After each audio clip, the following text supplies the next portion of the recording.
Students, previous class ನಾವೇನು discuss ಮಾಡಿದ್ವಪ್ಪ ಅಂದರೆ inheritance ಕಾನ್ಸೆಪ್ಟನ್ನ discuss ಮಾಡಿದ್ವಿ. ಇನ್ಹೆರಿಟೆನ್ಸಲ್ಲಿ ನಾವು ಮಲ್ಟಿ ಲೆವೆಲ್ ಇನ್ಹೆರಿಟೆನ್ಸು ಆಮೇಲೆ ಸಿಂಗಲ್ ಇನ್ಹೆರಿಟೆನ್ಸು ಡಿಸ್ಕಸ್ ಮಾಡಿದ್ವಿ. ಈಗ ನಾವು ಡಿಸ್ಕಸ್ ಮಾಡಬೇಕು ಹೈರಾರ್ಕಿಕಲ್ ಮತ್ತು ಹೈಬ್ರಿಡ್ ಎರಡು ಇನ್ಹೆರಿಟೆನ್ಸ್ ಬ್ಯಾಲೆನ್ಸ್ ಇತ್ತು. ಇವತ್ತು ಅದನ್ನು ಡಿಸ್ಕಸ್ ಮಾಡೋಣ. Heading type of inheritance mention ಬರ್ಕೊಳ್ಳಿ. ಹೆಡ್ಡಿಂಗಿಂದ ಬರ್ಕೊತೀರಾ. ಟೈಪ್ ಆಫ್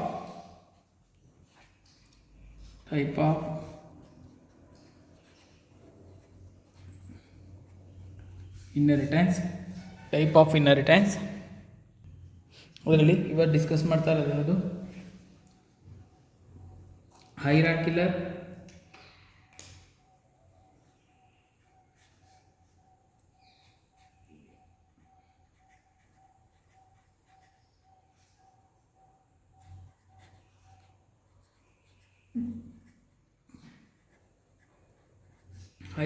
ಇನ್ಹೆರಿಟೆನ್ಸ್ ಇಲ್ಲಿ ನಾವು ಹೈರಾರ್ಕಿಕಲ್ ಇನ್ಹೆರಿಟೆನ್ಸ್ ಅಂದರೆ ಏನು, ಒಂದು ಸಿಂಪಲ್ ಪ್ರೋಗ್ರಾಮ್ ಫಸ್ಟ್ ಡಿಸ್ಕಸ್ ಮಾಡೋಣ. Hierarchical inheritance means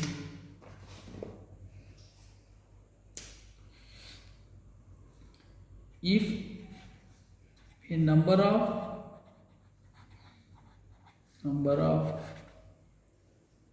classes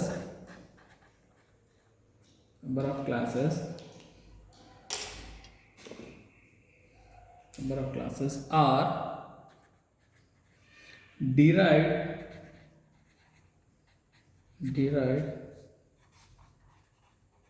from a single base class is called as hierarchical inheritance. Hierarchical inheritance ಅಂದ್ರೆ ಏನು?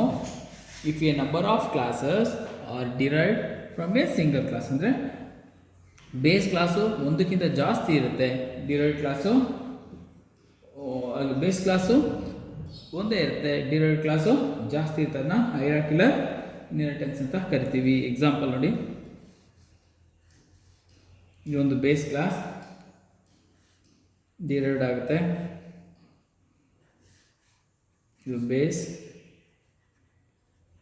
ಇದು ಡಿರೈವ್ಡ್. ನಾನು D1 ಅಂತ ಹಾಕ್ತೀನಿ class name, D2, D3. Okay, ಇದನ್ನ ಪ್ರೋಗ್ರಾಮ್ ಎಕ್ಸಾಂಪಲ್ ಮಾಡಬೇಕಂದ್ರೆ ಹೆಂಗೆ ಬರ್ತೀರಾ? ಸಿಂಪಲ್ ನೋಡಿ, base class name first class base open ಕೆ ಅಂತ, next public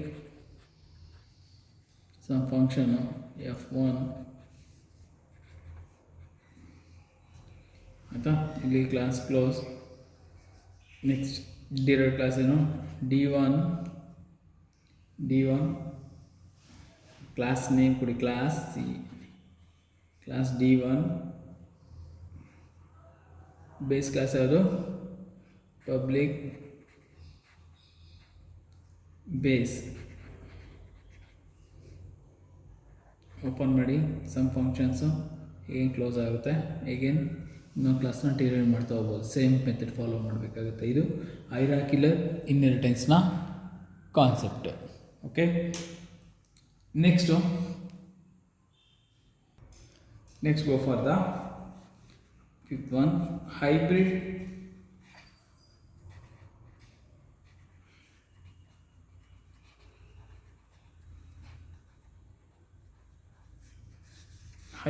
inheritance. Hybrid inheritance ಅಂದ್ರೆ ಏನು? The hybrid inheritance is a combination of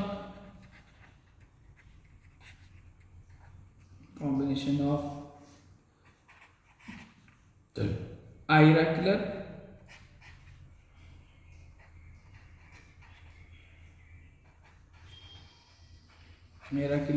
and multi level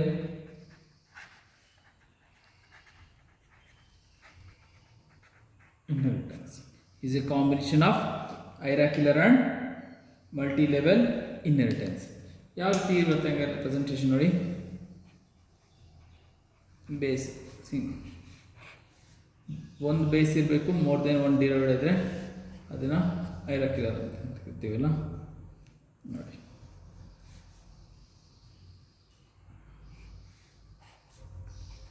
T1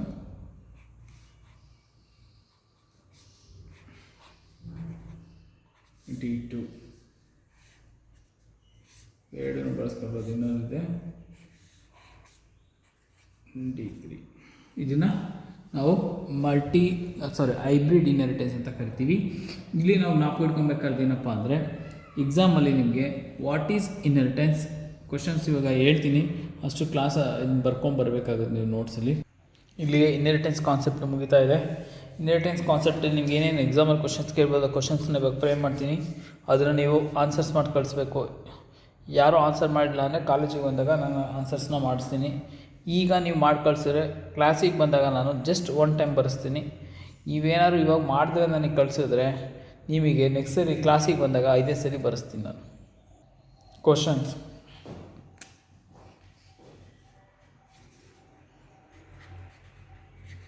what is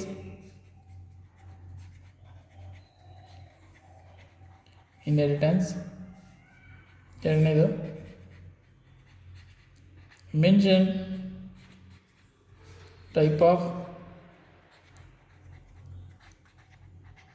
inheritance. ಮೂರನೇದು what is multiple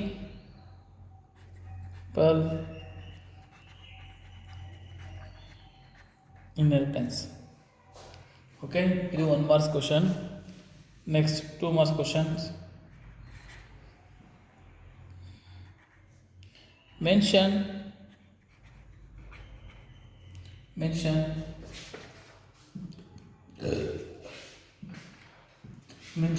the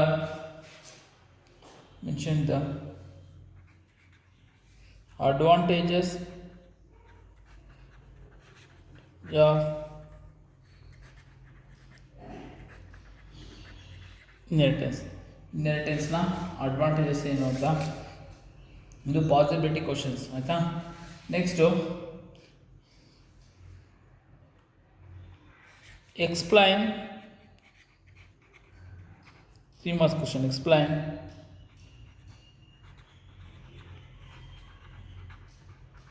inheritance. ಇಷ್ಟು questions ನೀವು answer ಮಾಡಿ ಕಳಿಸ್ಬೇಕು ನನಗೆ. ಇನ್ನೊಂದು ಕ್ವಶನ್ ಬರುತ್ತೆ 1 ಮಾರ್ಕ್ಸ್ಗೆ. What is virtual class? What is virtual class? ನಾವು ವರ್ಚುವಲ್ ಕ್ಲಾಸ್ ಅಂತ ಹೇಳಿದ್ದೀನಿ. When 2 or more object are derived from a common base class is called as a virtual base class ಅಂತ. ಓಕೆನಾ? 2 or more class are derived from the common object is called as a virtual base class. ಇಟ್ಕೊಳ್ಳಿ, ಇದು 1 marks question ಬರುತ್ತೆ. Next concept ನಾವು ಪಾಯಿಂಟರ್ಸ್ನ discuss ಮಾಡೋಣ. Next concept is pointer.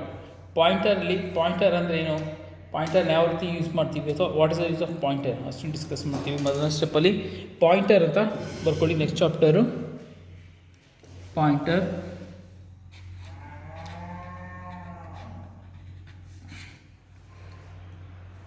Pointer ಏನಿಗೆ ಬೇಕು ಗೊತ್ತಾ, ನಮಗೆ ವೇರಿಯೇಬಲ್ ಡಿಕ್ಲೇರ್ ಮಾಡ್ಕೊತೀವಿ ಪ್ರೋಗ್ರಾಮಲ್ಲಿ. ಓಕೆನಾ? ಎಕ್ಸಾಂಪಲ್ ವೇರಿಯೇಬಲ್ ಏನಂತ ಡಿಕ್ಲೇರ್ ಮಾಡ್ಕೊತೀವಿ, ಇಂಟ್ ಎ ಅಂತ ಮಾಡ್ಕೊಬೋದು ಅಥವಾ ಕ್ಯಾರು ಆ ಥರ ಆಯಿತಾ. ಇದು ಸ್ಟೋರೇಜಲ್ಲಿ ಅಂದರೆ ಕಂಪ್ಯೂಟ್ರ್ ಒಳಗಡೆ ಇರೋಂಥ ಸ್ಟೋರೇಜ್ ಅಂದರೆ ಹಾರ್ಡ್ ಡಿಸ್ಕು CD ಅಂತ ಏನು ಕರಿತೀವಿ ಸ್ಟೋರೇಜ್ ಡಿವೈಸಲ್ಲಿ, ಅಲ್ಲೇನು ಮಾಡುತ್ತೆ ಇದು ಇಲ್ಲಿ ನಾವು ಟೈಪ್ ಮಾಡೋ ಡೇಟಾ ಇನ್ಫಾರ್ಮೇಷನ್ ಏನಾಗುತ್ತೆ, ಸಮ್ ಅಡ್ರೆಸ್ ಅದೇ ಕಂಪ್ಯೂಟರ್ ಪ್ರೊವೈಡ್ ಮಾಡಿದೆ. ಎಕ್ಸಾಂಪಲ್ ಇದರ ಅಡ್ರೆಸ್ಸು 002 ಅಡ್ರೆಸ್. ಇದನ್ನು ನಾವು ಸ್ಟೋರೇಜ್ ಡಿವೈಸ್ ಅಂತ ಕೇಳೋಣ, ಹಾರ್ಡ್ ಡಿಸ್ಕ್ ಅಂದ್ಕೊಳ್ಳಿ. ಇದರೊಳಗಡೆ ಈ ಥರ ಇರುತ್ತೆ ಎಷ್ಟೊಂದು ಜಾಗಗಳು.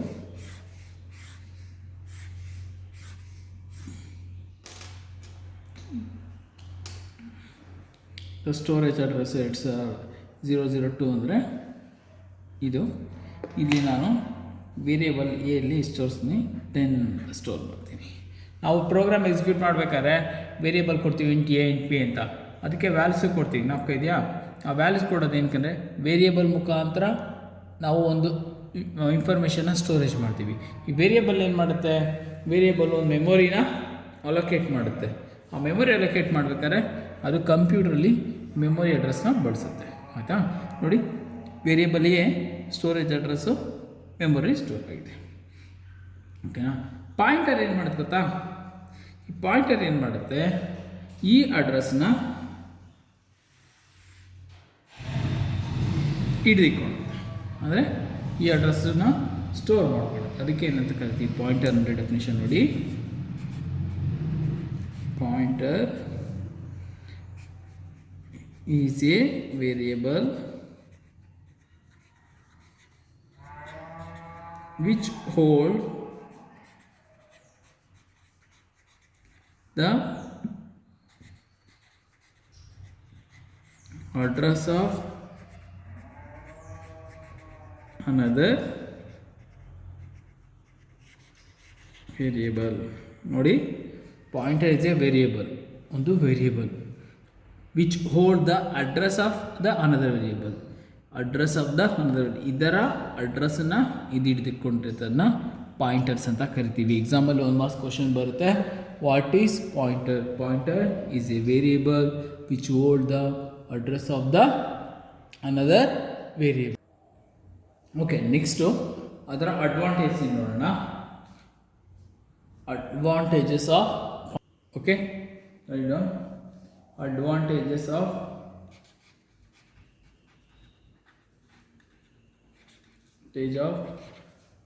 ಇದು ಎಕ್ಸಾಮಲ್ಲಿ ಕೇಳ್ತಾರಪ್ಪ, ಅಡ್ವಾಂಟೇಜ್ ಆಫ್ ಪಾಯಿಂಟರ್ಸ್ನ ನಾಪ್ಕೊಳ್ಳಿ. ಅಡ್ವಾಂಟೇಜ್ ಆಫ್ ಪಾಯಿಂಟರ್ಸ್ ಏನೇನು ಅಡ್ವಾಂಟೇಜ್ ಸಿಗುತ್ತೆ? First one, it is possible but to write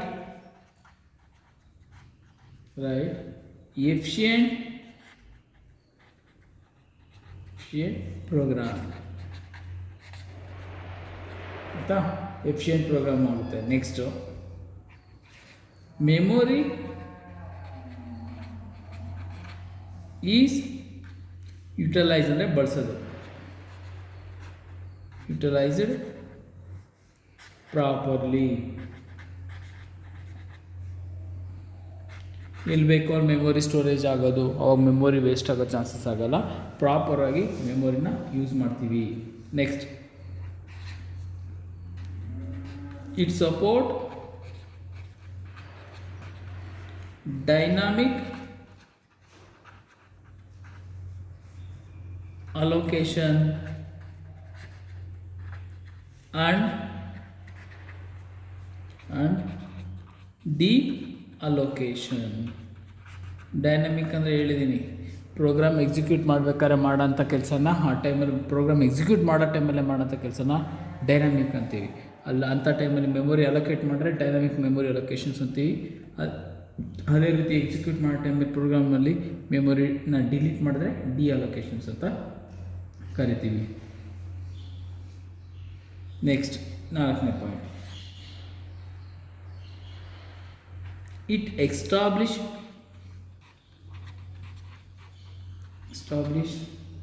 communication between program and data ಮತ್ತು ಪ್ರೋಗ್ರಾಮ್ ನಡುವೆ ಕಮ್ಯುನಿಕೇಷನ್ನ ಪ್ರೊವೈಡ್ ಮಾಡುತ್ತೆ. Next,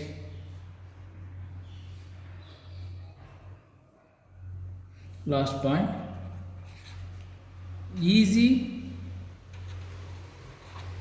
to deal with hardwares.